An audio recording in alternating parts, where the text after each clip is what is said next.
What is up, Fins fans? Welcome to the Fins Up podcast. We got our first episode going on video here, so bear with me. We'll have to see how things go. We're going to be reacting today to the game against the Lions. Obviously, the Dolphins get out with a victory, 31-27 over the Lions in Detroit. This game was similar to the Baltimore game. It was probably the best game this year from Tua. You didn't have the two turnovers. You didn't have the rocky first half that Tua had against the Ravens in Baltimore earlier this season, but he did ball out through the whole game. The biggest difference here, and the reason that I said that it was like the Baltimore game, as far as the defense played really bad the first half. They got it figured out. Luckily, things got a lot better in the second half, but the first half was rocky to say the least for the defense. The Lions came out right away, went straight through the Dolphins defense, carved them up for the first score. Miami comes out. Tua looks good on the second half, gets the ball out to Braylon Sanders for his first reception as a rookie, coughs the ball up. Luckily, it wasn't like they gave up bad field position. They didn't give the Lions a short field on the turnover. They still gave it up within, I want to say that they were on like the Lions 20, give or take, setting up that second drive for the Lions. And again, Lions drove straight down the field, punched it in, and right away you're about, I want to say 7 or 8 minutes into this game, and the Dolphins are down 14-0. Couldn't have asked for a much worse start for the Dolphins. Luckily, offense comes back out, still firing on all cylinders. Tua looked absolutely surgical in this game. Continue to drive straight down the field. We got a high usage of Tyreek Hill, high usage of Jalen Waddle, obviously. Got some Mike Gesicki involved. Got Trent Sherfield involved for what should have been the fourth touchdown of the game for Tua. Unfortunately, that wasn't called a touchdown. Not sure why Mike McDaniel didn't challenge on that play, but obviously that's in the third quarter, so that's going to be a little bit later in this game. Let's not get too far ahead of ourselves. That being said, let's jump into the nitty gritty here on how this game went. It's it was just a shootout. We talked about, for those of you that have listened to the podcast before, which you guys can get, I'll put links in the description. It's on Spotify, on Apple Podcasts, wherever you can find podcasts, you can find the podcast. This is just our first time on a video platform, but we've been on audio only for a long time. So that being said, we talked about in the pregame show before the game how the key in this game was going to be to hold the Lions at around 20 points or less. You could probably give up 3 touchdowns in this game and get out with a victory. Obviously, it went a little bit beyond that, getting with the Lions getting to 27 points. But Miami managed to come away with 31 and get away with it anyways. So, what led to that? Again, we talked about earlier how this was probably the best game of Tua's career. He ended up 29 of 36 for 382 yards, 3 touchdowns, no picks. He did take a couple sacks, finished with a rating of 138.7. Again, I think most of us are going to agree that touchdown pass to Trent Sherfield should have been called a touchdown on the field, and when it wasn't, it should have been challenged. With that being said, the concern for me there was, why wasn't it challenged? Was it one of those things where we got cocky and we said, we haven't had any issues driving the ball in this game. We're on the 1 yard line. They're not going to be able to hold us out anyways. So why bother with the challenge? Why risk the timeout? That's my concern. I really hope that wasn't the attitude. Obviously, McDaniel hasn't been super successful with the challenge flag to this point in the season. So maybe there's a little bit of gun shyness there. It's hard to tell. It's hard to be in the head of coach on this. So it'll be interesting. Hopefully in the press conference, maybe tomorrow on Monday, somebody in the press will ask about it, or on Tuesday we'll get an answer as to what was going on in McDaniel's head, what kind of information he had leading up to choosing not to challenge on that play. Obviously, it didn't end up mattering. We ended up getting in the end zone anyways on the trick play to Alec Ingold, which I really liked the look of that play. This isn't something that was the first time the Dolphins have done that. They've done it before with Durham Smythe taking the snap from under center and punching it across on a short yardage situation like that. This time they choose Alec Ingold to come in and take the snap under center and punch it in, while Tua is in the background acting like there's a miscommunication, acting like they can't get the formation set straight.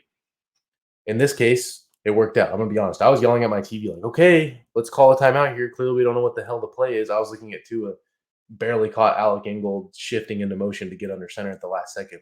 They complained on the broadcast that they thought that it should have been an illegal shift and that Alec Ingold was still in motion toward the line of scrimmage when the ball was snapped. Listen, that's going to be the next thing we're going to get to here, is the amount of penalties the Dolphins took in this game.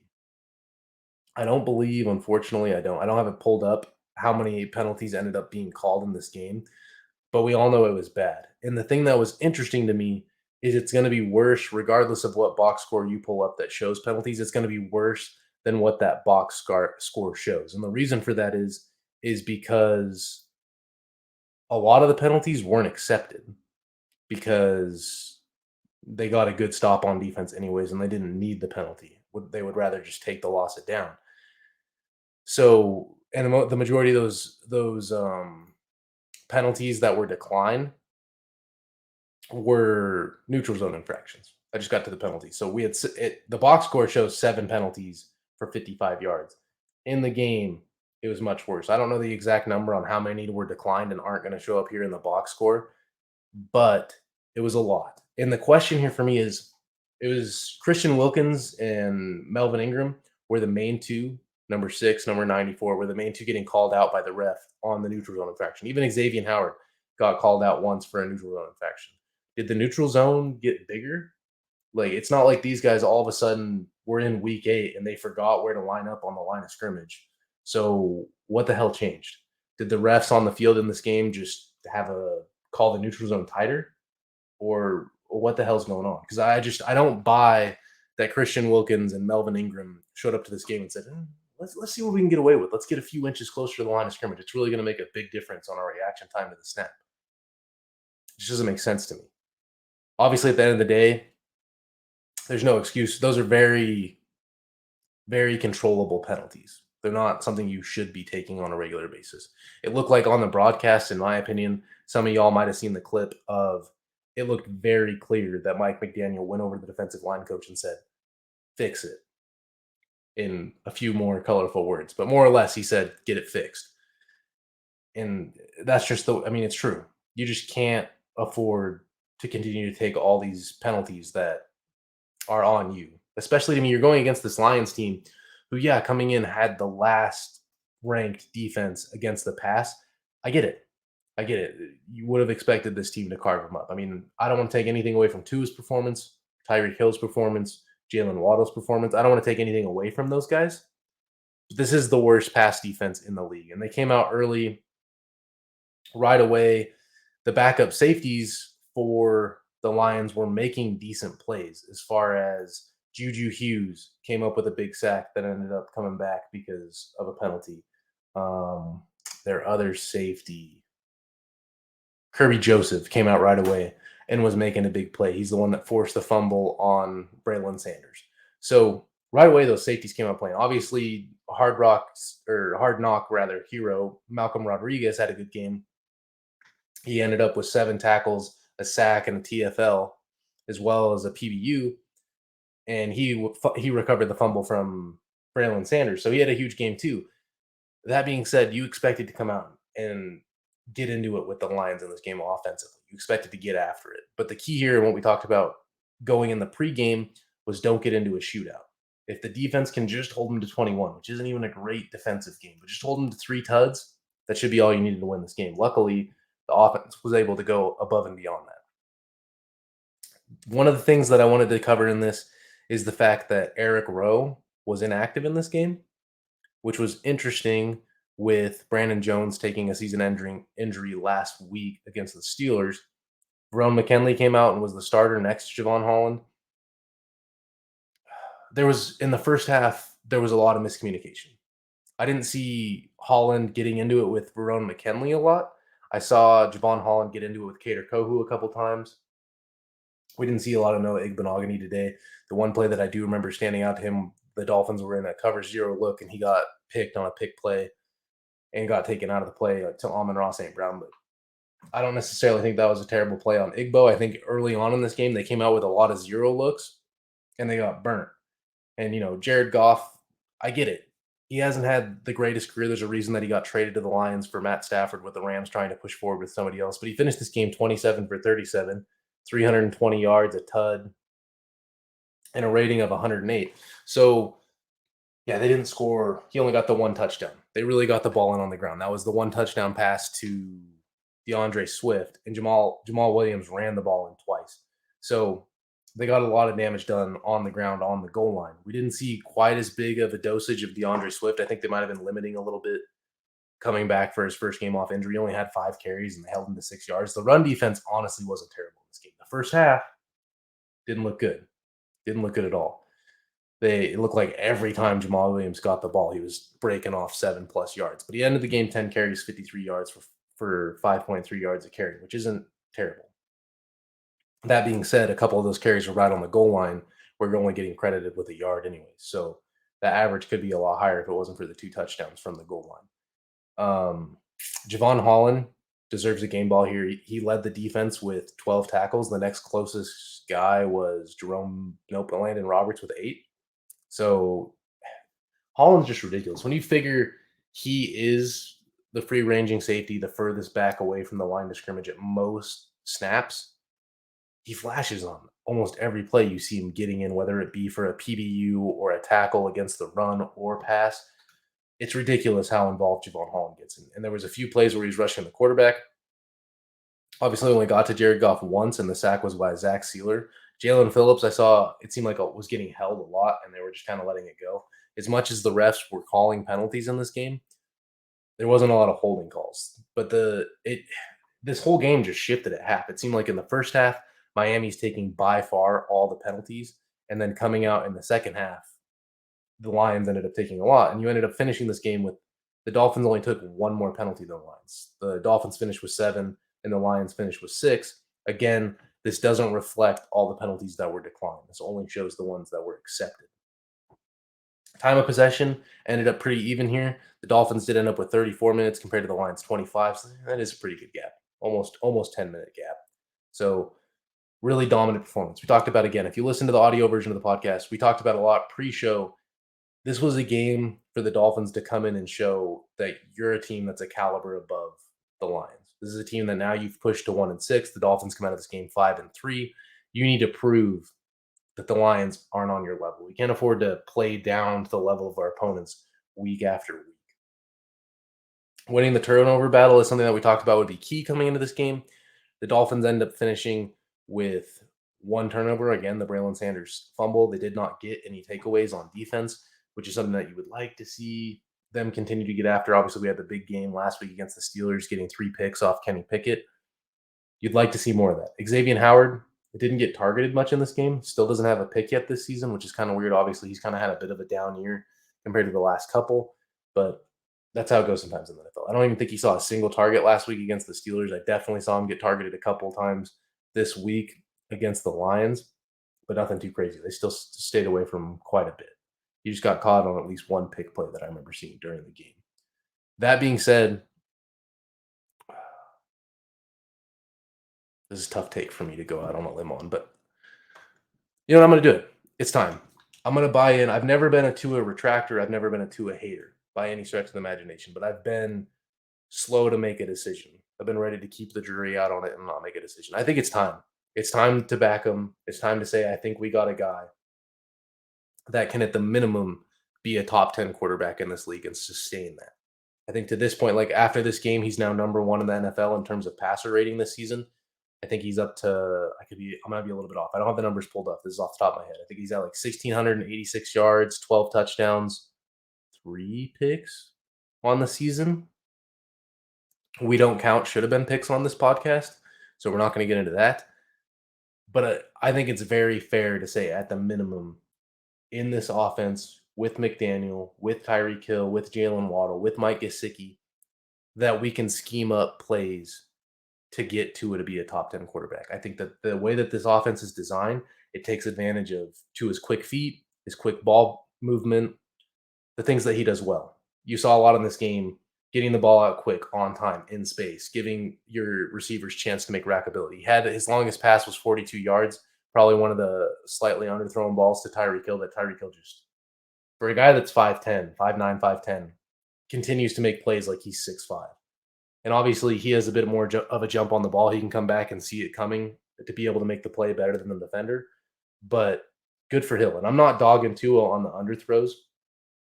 A couple of those were late where he had to make a guy miss, step up in the pocket, and then now the ball's out late. And he has average NFL strength. He doesn't have above average NFL arm strength. So get it out there, get it to where Tyreek Hill can make you a play. And that's what Tyreek Hill did in this game. And neither of them were overly dangerous passes, in my opinion. I don't think that the defender had a great play on the ball in either of those cases. Raheem Mostert finishes with 14 carries, 64 yards, 4.6 yards a carry. I think it's really starting to look good off the left side of that line. Keynote here is after Liam Eichenberg was starting to trend in the right direction the last two games back to back. In this game, he did get hurt. Sounds like it more than likely is a serious injury. I know it was a knee injury. There isn't news yet on how long term that may be, but it would not surprise me if his season's over. T's and P's to Liam Eichenberg. I don't think there's a whole lot else to cover here today, guys. I think the main thing is obviously Tyreek Hill again, 12 catches, 188 yards, no touchdowns. Jalen Waddle and Mike Gesicki got those. Jalen Waddle, 8 catches, 106 yards, the 2 tuds. Mike Gesicki, 3 catches, 40 yards, a tud. Again, when you look at the yards per reception, which obviously I think Tua leads the league now after this game in yards per attempt, as well as yards per completion. And when you look at it, Tyreek Hill, 15.7 yards per reception. Jalen Waddle, 13.2. Mike Gesicki, 12.7. Trent Sherfield, who only ended up with 2 catches, but 12.5. Braylon Sanders, 8.5 on his 2 catches.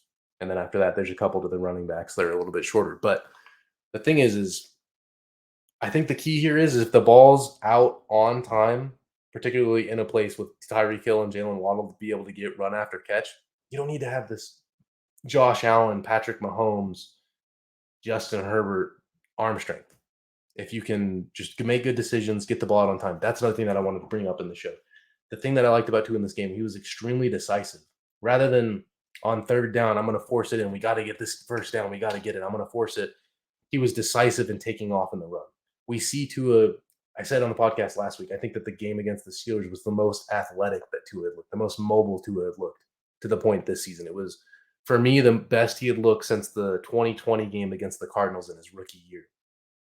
Showed the ability and the will to use his legs. We didn't see him lower his shoulder, try to run anybody over in this game, but he looked good. And to me, it's less about how much yardage he picked up on the ground. He did finish with 5 carries for 19 yards. 18 of those were on one run. So that's, nothing crazy here. But the key was he was decisive. Rather than continuing to try to keep his eyes downfield, continuing to try to extend the play, he felt the internal clock in his head and said, hey, it's time for me to get the hell out of here. And got out there to pick up whatever yardage he could. Like I said, on one of those plays, he had an 18 yards, was his longest run. We take it. But it's less about the stats for me, less about whether he picked up the first down, less about the yardage, whatever.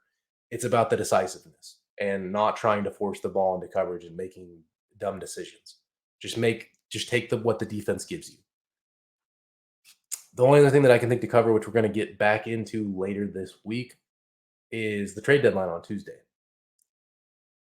From what I've heard, Ian Rappaport put out a report saying that he expects the Dolphins to be quiet at the trade deadline. It doesn't sound like Chris Greer's been making a ton of phone calls. I hope that's not true. I don't know necessarily what you add after this game. Obviously, it looks like you need defensive side of the ball more than the offensive side of the ball. The big thing that stood out to multiple people on the Braylon Sanders fumble is you paid Cedric Wilson all this money, and now you got an undrafted free agent that you activated in your fumbling. I'm gonna be honest with you, I hated a lot of those takes. Okay, he fumbled on his first reception, whatever. I can't think of what halfback it was this season. It was James Cook for the Bills, fumbled on his first carry this season. Listen, they're rookies. I get it. You have a data point of 1. This is the first time you saw him catch the ball, and he fumbled, and now you want to be pissed off about it. Okay, cool. It's 1 catch, 1 fumble. You have a data point of 1. He played good the rest of the game. I know he didn't end up with anything flashy. He only got 1 more catch on the game. But it's his first game. Like, relax. He probably had some nerves. It was a big hit. Shit happens. It's football. That being said, the defensive side of the ball, it sounds like watch out for Cedric Wilson to potentially be dealt back to Dallas. Obviously, we haven't used him hardly at all at this point. He's basically got punt returning duties, and that's it. You don't even see him on the offense. Trent Sherfield has really concreted himself as wide receiver 3. I really liked what Tua had to say after the game about Trent Sherfield. He said he really wanted to get him that touchdown.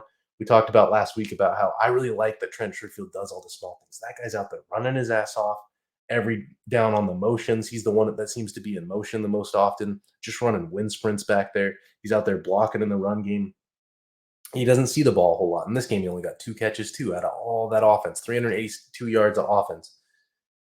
Trent Sherfield finishes with 2 catches on 3 targets for 25 yards and a should have been touchdown.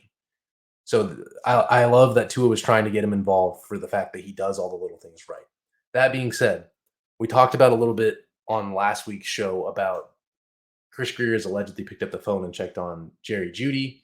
He's picked up the phone to check on Brad Chubb. Apparently, the Dolphins have some interest there. From what I've heard, there is a report that the Broncos have been offered a first round pick for Bradley Chubb, and to this point haven't accepted it. The ball's in Denver's court. Who offered that first round pick? No idea. Other options: Chicago lost to Dallas today, which I believe puts them at 2-5. I'm sorry, I am going to make some typing noise here to look up what the Bears record is, but I'm pretty sure they're down to 2-5 now. And I'd be curious, with their record continuing to slide, is it possible that Roquan Smith is now on the block? Is that a potential? Let's see here, 3-5. So you would think, I mean, you got the Vikings right now in that division that are up to 7-1, I believe, after today. No, that was their 7th game, 6-1 after today. The Packers lost tonight to the Bills to slide to 3-5. So that division's shook up. I mean, I get it. The NFC's trash in a lot of divisions. The NFC least has turned into the NFC beast this year, and that's about the only turnaround in the NFC. The NFC West kind of hanging in there. The 49ers look really good today with Christian McCaffrey. Seahawks managed to rip off one against the Giants to send them down to 6-2. There's some good teams in the NFC, but the NFC is pretty wide open. Who knows where those wild card spots are going to end up? So Chicago might still think they're competing for that. They came into the season expecting it to be the first year of a new regime and needing to build around Justin Fields. I would assume that you're still in a retool at the minimum, but you got to be rebuilding. They need so much. So I would think if Roquan Smith was close to being available before the season, I don't see why you would make him unavailable now. Other interesting targets. Panthers managed to blow one today against the Falcons, so they're still interesting. Shaq Thompson to me is kind of interesting, but it's getting paid a lot of money. TJ Hawkinson off the Lions, they're down to 1-6. If they're, I mean, I don't know if Mike Gesicki's any better of a scheme fit in Detroit than what he is in Miami. I know a lot of fans are saying like, "Hey, look how good he did this game. You know, we shouldn't be interested in trading him." Listen, I love Mike. It's nothing against Mike, but he is just very clearly not a scheme fit. I do love how Miami's looked in 11 personnel with him on the field. I think that his presence opens things up for Jalen Waddle and Tyreek Hill because you can't just forget about him. But the one way that I would still be interested in trading him is if it's for a tight end that's a better scheme fit, but is still also talented and also a threat in the passing game, like a TJ Hawkinson, like a Dalton Schultz from the Cowboys, but I don't think that they would have any interest in moving him. Michael Mayer is the only guy in the draft that I would be very interested in if you're going to move Mike Gesicki. But unless you're going to get capital out of him that's equal to, I would say greater than what you're going to get out of him in a comp pick if you let him walk in free agency, it has to be somebody that helps the team right now. I still think secondary depth is something this team could use. If you play a game like you did today against the Lions and you think you're going to contend in the playoffs, the penalties got to get cleaned up. The defensive side of the ball has to get cleaned up. I think that this team is really close, which is why I think they should be buyers at the deadline. You need one or two pieces. I think we need some linebacker help. I wouldn't be mad if you added a pass rusher help. Like if there was a deal you could make for Bradley Chubb, I'm all here for it. I understand that there's a contract coming with that. Kareem Hunt is somebody that we've talked about. From what I have heard, the reason that he hasn't moved is the Browns are looking for a 4th-round pick, which when you hear 4th-round pick, you're like, hey, send it in. I get it. But from what I've heard, Kareem Hunt wants a contract included in that trade. If he's going to be traded, he wants that team to be somebody that's going to extend him. And what he wants in money, I don't know. To me, at this point, you can pretty much get out of Chase Edmonds' contract at the end. And if you want to forward that same money or similar money to Kareem Hunt, I'm all here for it. If you want to get out of Cedric Wilson's deal and pay that to Kareem Hunt, I'm all here for it. So a lot of things to look for at the deadline, whether it be the defensive side of the ball, whether it be a third receiver. to figure out how to get out of Cedric Wilson, whether it be a tight end change. There's a lot of potential. The thing is I think things get hyped up a lot at the trade deadline, and there's a lot of smoke, and then not as much happens. I think the trade deadline is a lot more of a fan thing than what it is an NFL thing. These contracts are just not as easy to move as they are in the NBA or the MLB. So I think that's going to do it. We're going to have the Bears up next week. I do have a Bears podcast host lined up to come in for a corroborative podcast, so we will get that out later this week. I'll dive into the all 22 as early as I can this week, get that done, get that out. Hope you guys had a good weekend. Hope you guys stay safe out there. If you guys want to do me a favor, leave a comment and a review if you're listening on an audio platform.